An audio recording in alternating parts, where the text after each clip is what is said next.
Hello and welcome to the journey. My name is Reverend Bobby, and today I have my wonderful friend, Reverend Minnie Robinson, with me here today. Hey, Reverend Minnie, how you doing? Hey, Reverend Bobby, I am doing great today. How about yourself? Oh, I'm doing wonderful.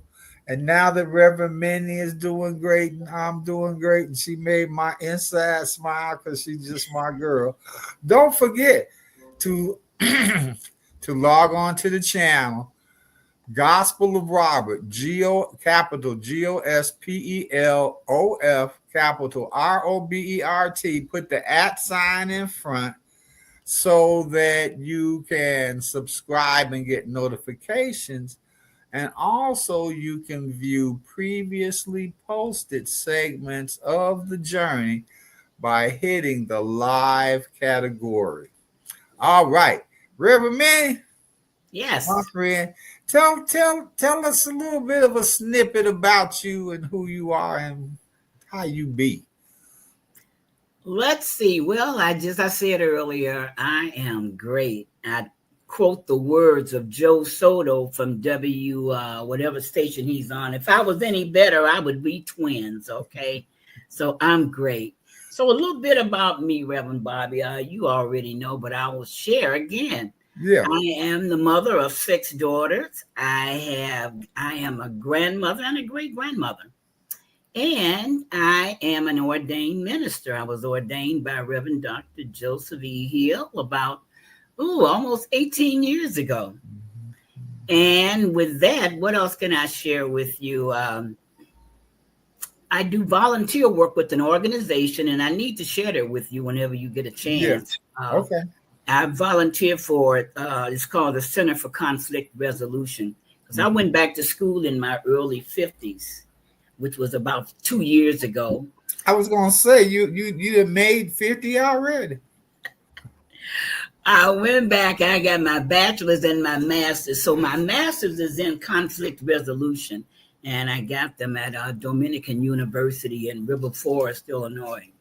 But anyhow, I do volunteer work with the organization called Center for Conflict Resolution because I am a mediator too. So that's what I do. I volunteer, I mediate, and I'm also a substitute teacher at Oak Park River Forest High School. So I think, unless you want to know any more, that's I enough mean, of I a mean, I mean snippet. that's enough because it's funny. You said Oak Park River Forest High School. My Yes. friend Al used to be the PE dude over there, physical education person. Would open up the gym on Tuesday nights Oh, for okay. us to play basketball, and that's where I tore up my knee on Oh that no. very basketball court in 1985. Oh my Yay! goodness. But interesting that you talked about conflict resolution. Yes. What seems to be the biggest wall or the biggest thing to for people to get over when they find themselves in a conflict, wanting to resolve it but lack the necessary skills to do so? What's the biggest thing that they usually find themselves up against? I think the biggest thing is when they first originally come into the meeting, they trying to find out why are they in conflict, first of all, because they see one thing, but it's really something else underlying Mm-hmm. what they really think the conflict is. Like, say, for instance, the window is up. I come to you and I complain, Reverend Bobby, you need to pull that window down. Pull the window down. I want to, it's too cold in here on me. Mm-hmm. So basically, I'm telling you that's what I want, but you may hear something else. Well, you don't tell me what to do, Minnie, however that may come along. But what really is underlying is maybe I should have came to you another way to tell you, either request of you, about the window. Hey, I'm having an issue. I'm not feeling well. If I come to you another way, I'm sure that you will respond another way. But to me, it's like anything else that we come into contact with. How you approach me is going to how I respond to you. Yeah, and sometimes it's not even about um how you approach me. It's just that I came in there that day with a chip on my shoulder, as big as the Willis Tower now. And so I'm just looking for anything coming from anybody to um go off on them about. Well, see, And you understand what I'm saying then. It's something else underlying that. yeah, yeah, But always is, because we do this in counseling and all these kinds of things. But the key is, how do we, because we kind of in the same kind of business, get people to understand that, you know, not to bring all your stuff with you every second of the day, because you have to interact with other people, right. and at least to get things done. How do we go about doing that, Reverend Minnie? That's a pretty big question that you want me to respond for a lot of folks, Reverend Robert. I know my friend and George said you ask deep questions. I gotta wait to fool with you for a minute. But no, how do we start that process with people to help them? Because they gotta. It's a teaching thing, though, right? Because they gotta understand themselves and everything to do these conflicts. So how we start the ball rolling? Well, we've got a process at the Center for Conflict Resolution. We don't just go into it. We explain to the clients why they're in mediation. Do they know about mediation? A lot of people are not familiar with mediation. And what mediation is, in most cases, well, in all of our cases come from the courthouse, whether they be eviction, Mm-hmm. lawyers' fees, or maybe neighbors in Mm-hmm. communities, or in conflict with each other. But we have Mm-hmm. a process. We explain to them that mediation is a volunteer process, and we explain the confidentiality of it. If we feel anyone is going to be in some type of imminent harm, we will stop the mediation and we will report it. But the biggest part of it is confidential. Whatever is said between the parties in mediation, it stays with the organization that I volunteer with, Center for Mm-hmm. Conflict Resolution. Mm-hmm. But the only time, like I'm saying, we will break that confidentiality is we feel someone is in some type of harm. Yeah, some imminent danger or some kind of Right. stuff. You're kind of like doctors and priests and other people that by law you kind of like are bound to do those things in imminent danger in that It's sense. ironic you would say that because you were bound to that too as a minister. Yeah, yeah, Yeah. yeah, and I mean, because it all kind of is the same thing under the guises of um different approaches. But the conflict resolution, the problems people have and stuff, we hear it all as ministers. Oh, for sure. And it's a confidential thing too. Because people, I see ministers sometimes, they be wondering why people don't come for them to counseling.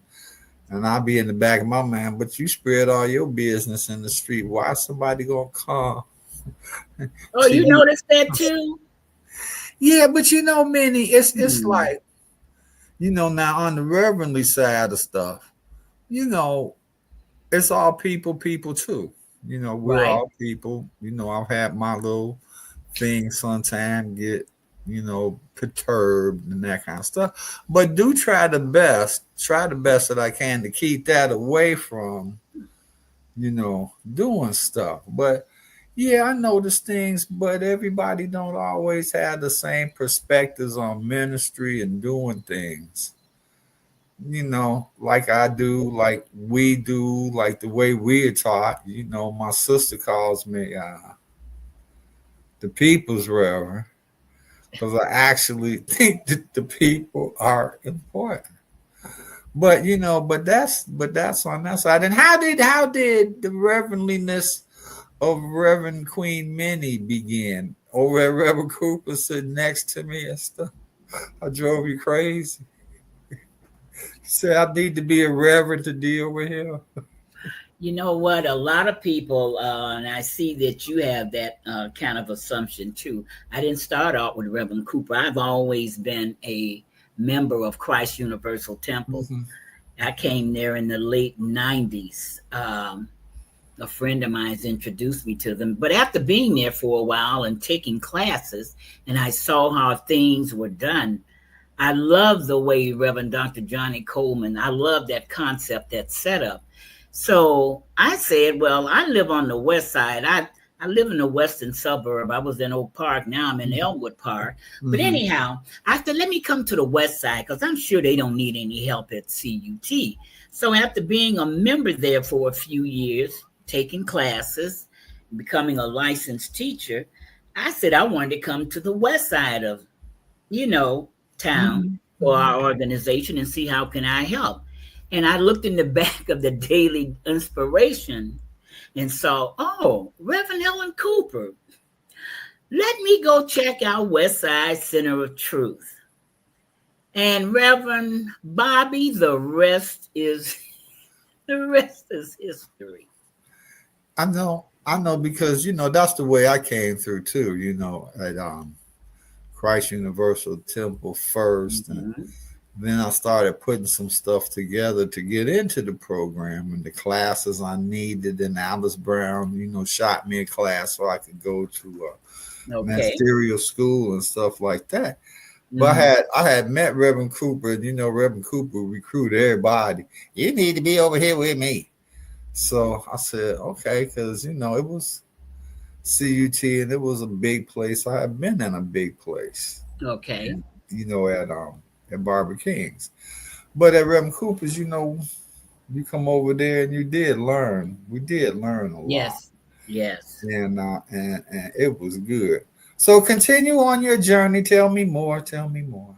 Tell me more. Tell me more. Well, if you know me pretty well, I'm not one who volunteers a lot of information. If you want to know something, question me. I am questioning you. Tell us What more else do you want to about know? your reverendly experience from Okay. the time you began. What interested you into becoming a minister? You know what? People ask me it, and I have to really think about it. First of all, I'm a customer service person. I retired from AT&T, and I was in customer service for 30 years before I retired. So after I retired, I started attending, like I'm saying, a friend of mine's introduced me to CUT. And after taking classes, I wanted to become a teacher.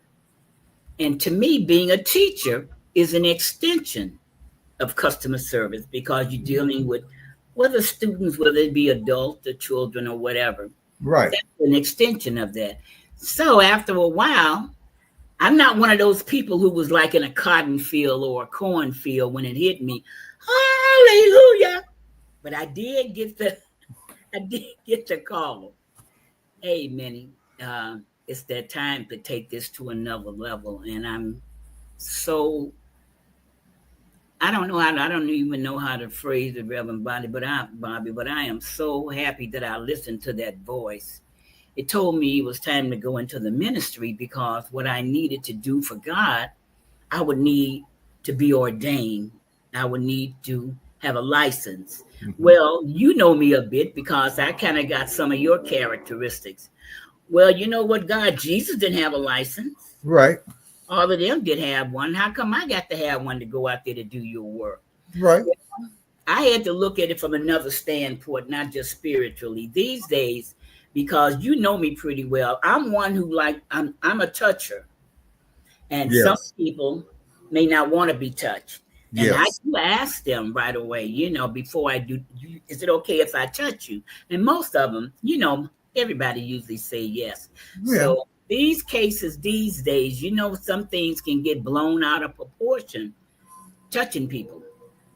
So you need some type of coverage. Well, who Yeah. say you are? Well, I'm Reverend Minnie Robinson. I Right. can just say, let me touch you. I'm Minnie Robinson. Right. So I kind of understood why I needed to be in the field that I am and look at it again. being a minister, that's an extension of customer service. Oh, definitely. So, Definitely. Because I came from IBM. We were brother and sister companies. Our theme of all of IBM was IBM means service. yes, We serviced our customers and like you do your constituency and those kinds of things, and especially in ministry. right. Well, that's what you're doing, is servicing people. And in all of your endeavors, servicing people at AT&T and volunteering and ministry and executive minister, where you probably went crazy, because that's a charge. How fulfilling is it for you when you find yourself in service to others? I love it. And you know me well enough to know I really enjoy people. I Yeah. really do. When I was, well, I didn't mention it though, but I was the Reverend Joe Hill's executive minister for 10 years. And I loved what I did, visiting hospitals, homes, laughing and talking with people. And since when I really found out, Reverend Bobby, what my primary gift is, and we have a lot of gifts Yes. given to us, but my primary gift is my sense of humor. Mm-hmm. When I go to the hospitals, especially when I visit mature ladies, and I'm going to share this with you, and don't censor me. Like Doris, when I used to go see her. Yes. When I went to see her, I said, Doris, what are you doing here? She said, well, Reverend Minnie, and right away, I don't give them a chance to go into the gloom and doom. Story, right. Thank you. I said, I heard you were here because they took a pregnancy test and found that you were expecting. Oh my God. The laughter just bust out. Well, if that's the case, Reverend Minnie, you and I are going to be rich. So doing those kind of things, I enjoy people, making them laugh. Laughter is good for the body. It's good for the soul. And people don't know it. And I'm sure this has happened to you. When you make a person feel comfortable and make them laugh, how does that make you feel, Reverend Bobby? Well,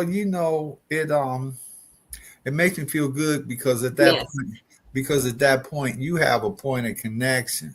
Yes. And most of the time the people that I do that with are in some kind of stress or duress situation, and I have a gift of taking the heavy off. I have a gift of bringing comfort into some very difficult situations, and you got to kind of temper where you're going to use humor, because some things out here just be too deep to be twisting in that manner up front. But that's what I do, because it gives you that connection, and it makes me feel good, because at that point people know they could get up out of whatever they in, if only for a minute. If only for a minute. Now, has the principles and those kinds of things that you learned as we were coming through, have they helped you in what you do in life? Oh, I use my principles faithfully. Do I use them every day? No, I don't. I'm not going to tell that lie and say that I do. But the majority of the time when I got stuff going on with me, I'm going to bring up me a principle. I'm going to do that because I know now I can't blame what I'm going through, whatever it is I may be going through, whether good, bad, or indifferent. I can't blame it on my friends, my spouse, or co-workers. I know it's me. And that was so freeing for me, because in a minute, these kids were getting on my nerve, So I found out how to work that with laughter. Mm-hmm. So my principles, they are very important to me. What we teach is very important to me. It has helped me so much in my life. It really has. Even in the jobs that I do, the positions that I have, whether working or volunteering, I never They don't know it because we're supposed to come in there as neutral, as a mediator. Right. But I find a way to keep my hat on as a minister Mm-hmm. with leading questions, Mm-hmm. So I know how to do that. But these principles have come to be a very big part of my life to help me through so much. Yeah, yeah. I feel the same. And we learned a little trick when I was at IBM about conflict. It's people have a tendency to take ownership to their position, whatever that is. And when you do that, it's almost like something against you to compromise or come up off of your thing. But we used to take let's say that it was about a hat or something, and so what we would do, me and Minnie would sit down and we take the hat and like put it on the table, and that way give up ownership, you know, because now that you don't own that position as closely anymore, you say, well, you know, it really never wasn't that important to me. I'll just, set on this tack right before I came in to see you. So I was a little bit, and we could do that. But servicing people, um, Mm. helping them allow their lives to be better. What kind of charge do that give you? That gives a big impact to me on my life because, like I'm saying, I don't. When I make someone laugh, people don't know. That's why I say it's so important to try to be as kind as you can to everybody because we don't know anybody's story. And some of those times when I went to visit people, Reverend Bobby, to make people laugh, I was going through something myself. Oh yeah. But before I got out of my car to go to visit anybody, I left my stuff in the car. You get what I'm saying? So when I got with them and made them laugh, that made me laugh. It made me feel good on the inside. So when I got back in my car, the stuff didn't come back right away. I got back in my car laughing. I said, you know what? They didn't know that they were good therapy for me. So being, like I'm saying, being someone who's in customer service, whether in ministry or work position or whatever, these principles, they work for me. And I am going to continue to keep learning all I can because we were taught early on from Reverend Johnny Coleman that we haven't even began to scratch the surface about knowing. So I want to continue to learn more, therefore I can teach more Yeah. and help more people as well as help myself. Yeah. It's nice. And you said one of them things just sent chill tingles up me. You're just a bad girl. And but it's about the servicing other people where you could take your stuff. Exactly. Because you're going to engage with somebody else and sit your stuff to the side, if just long enough to deal with them. And in the dealing with them, sometimes I found that my stuff wasn't as much of a stuff as I wanted to allow it to be because I was in that what modality of what frustration and that kind of stuff. Yeah. Because we all do that, and find that hey, after I was with them, I was much better feeling. Plus, sometimes the stories you get from the people that you with, you be going like, woo, amen, Jesus. But speaking of that little bad Doris, I went to see her one time. They was on the car taking her out to go do some kind of test or something. And I grabbed her hand. I said, Doris, it's me. She be pretending, oh, who is it? I said, this Reverend Bobby. Doris sat straight up on that gurney and said, Nurse, I'm going to have me some Reverend Bobby. Embarrassed me and all stuff, made me turn red. She was a pistol. But Yes. once again, it's the people and the honesty and the sharing of our lives and who we are that I don't know, means the most to me. You know, we all like nice things. I like nice things, but that could come as the play out. That could come as the residual, stuff along with what I do. But the main thing is people. I love the people, Mhm. and I guess that's just the way we are. And how did we get that way, Manny? Because sometimes they be just, as Johnny say, wonderful toward us as we trying to do good for them. Say that again because I may have heard it one way and I want to respond to it as best Well, as no, I said, what really tuned us in and makes us focused on the people and helping the people, even though sometimes those you help could be the very ones that kind of be not as cool as they should be with you. on the But we deep. do it anyway. Why we do that? What drives us? We do that. Well, I can only speak for me. I do it. Well, we kind of twins. We don't let a lot of stuff get next to us. Mm-hmm. I'll put it that way because we laugh a lot. Mm-hmm. And it's not that we're not going through stuff, but I think the more we mature, or I'll use a word that that was taught to me by one of my fellow colleagues. The more we become chronologically gifted, shall I say, Mm-hmm. we learn what's really important, and we don't let a lot of stuff bother us. Yeah, So, that is true. and spiritually, and from a spiritual side, I can almost tell sometimes what type of response I'm going to get. I can tell by a look on the face, or I can feel the energy. Yes. Oh, this may not go well, but I said, you know what? It's going to be okay, because we know I have to remember in my teaching that there is only one power, and I can't let you knock me off my square. Mm-hmm. Spiritually, if I'm there to do what I want to do, and it's to help and to make you laugh, or maybe see another side to whatever it is that may be going on. And who knows, they may pick up on that, which they mostly do sometimes. And One of the things about you is you're easy on your delivery sometimes till you get your bopper out.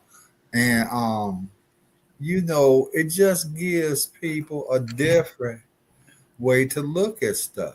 right, I know a lot of times when I talk to people, they say, "Oh, I never looked at it like that," right, because they were kind of in tunnel vision, and you had that ability to open them up to see bigger than they're seeing now. And is that did most of that come naturally and then you worked on it and found yourself doing that in life, or was it something that occurred just along the way? it occurred along the way, but I'm going to have to say mostly it comes natural. A lot of people do not believe when I ask people, sometimes I don't do it all the time because I see how they respond. Hey, what's your sign? I'm a Taurus. Oh my God. Oh, be quiet. I'm a Taurus. I'm a down to earth person because I'm an earth sign. I was You don't acting have to be surprised. using, just tell me what you got to say. If you tell me, Minnie, I don't like you, hey, that's fine. That's okay with me. Maybe years ago, you couldn't say that to me Yeah. because I would tell you about yourself too. But Oh no. now you can say those things, and Yeah. you let a lot of things roll off your back. And then like I'm saying, and even when there's going on, you're thinking to yourself, okay, God, let's keep this spiritual. Don't let me get full of myself and try and wind up bumping heads with this or whatever the person may be going through. Because, like I'm saying, I may be going through something too, but I know how to take care of me now when stuff like that happens. So it comes natural. I have to say, really, like I'm saying, I'm so grateful that I do know a little about astrology. And I know I love my friend, the Reverend Bobby, because he's a Sagittarius. And sometimes you can't get a word in edgewise sometimes with him. But one thing about it, our we mesh well. We mesh well. Always have. Yeah. I mean, always have, because I'm that same kind of person. Whatever it is, just lay it out to me, and I'll Right. see if I could deal with it or not. I mean, seriously, I'll let you know if I can deal with it or not. But you be trying to trick me into some stuff, that number one, I don't want to do, and it's not good for me either. Then I get a bad taste in my mouth. And I used to be kind of ugly, but now I'm all settled. I've been around you a long time in that Taurus, groundedness. So I don't need to be like that anymore. But listen, our 30 minutes is up today. You're going to come and do another one with me now that you feel all comfortable and stuff, right? I was comfortable when I came in. All right. That's what I'd like to hear. Hey. But listen, Yes. real quick for the people. Okay. Give us something to hang on to until they see us again. Well, my 3 phrases. I did the lesson at Westside Center of Truth yesterday. Mm-hmm. And I love these 3 sayings that I learned at INTA. It was years ago. A minister, I like to give her flowers, but I don't remember her name. She told us 3 points. She says to manage the facts, because facts change. Mm-hmm. Because with all of this stuff we see that's going around, you can pick up and be thinking a lot of stuff these days, Reverend Bob. So you manage the facts. Number 2, hold the vision. And the vision is that no matter whatever it is you're going through or thinking or whatever it may be, you are in charge of it. So you make yourself more accessible within, because as long as you do that, whatever you're doing within, your strength, your spirituality, your whatever it is, it's going to show up on the outside. And lastly, always know the truth. So it's manage the facts, hold the vision, and number 3 is to know the truth. And the truth is what we were taught years ago in our teaching. I love it. The truth is that there is but one power, one presence in the universe. God, the good, the omnipotent, the everywhere present spirit of absolute good. And in this presence, we live, move, and have our being. And so it is. So, Reverend Bobby, as I always end my conversations, namaste. Namaste to you, and thank you for that. And people, make sure to subscribe. Gospel of Robert, capital GOSPELOF, capital ROBERT, @ in front. Get notifications. Look at previously posted segments of the journey by clicking on the live category. Rev Minnie, namaste. Thank you so much. People, take care until next time. And I'm going to give Rev Minnie back. God bless you, Rev. Thank you for the invitation, Rev. Have a great evening. Love you. Love you back. Okay. Bye.